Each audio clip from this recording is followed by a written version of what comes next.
Aray, huwag masyadong mabilis. Masakit eh. Sakto, Batman. Baga lang. Dito mga sakit. May request kasi ako eh. Ang tagal-tagal na. Responde ako, pwede ba makayang ng sasakyan ng Batmobile? Hindi ka, pwede ka. Responde kami.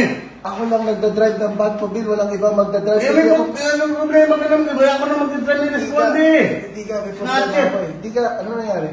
Snatching, bypass. Lumipad na lang kayo. Ikaw tumakbo ka. Hindi ako pwede mag-drive eh, no? Sige, nagkakakas lang namin yung kotse mo, yung Batmobile eh. Ako lang ang driver eh. Wala naman ibang driver kundi.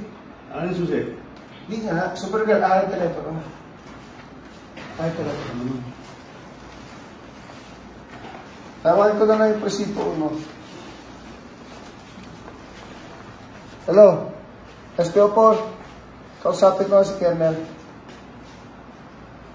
O, Kernel, hindi ako makaka-responde. Hindi kami makaka-responde ngayon kasi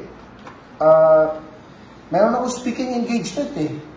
Magsasalita ako sa 10,000. Magbibigay ako ng leadership sa MNR. Di ako makakapunta dyan eh. Okay. Ikaw na lang responde dun sa kwento dun sa mga statya. Bawi na lang ako next time ha. O, sige. O, thank you. Thank you, Kernel. O, yan ang Superman. Yung mga polis na bahala. Last year ba? Last year eh. Hindi na. Aray! Wonder Woman, isugod mo na ako sa ospital. Aray! Ang sakit!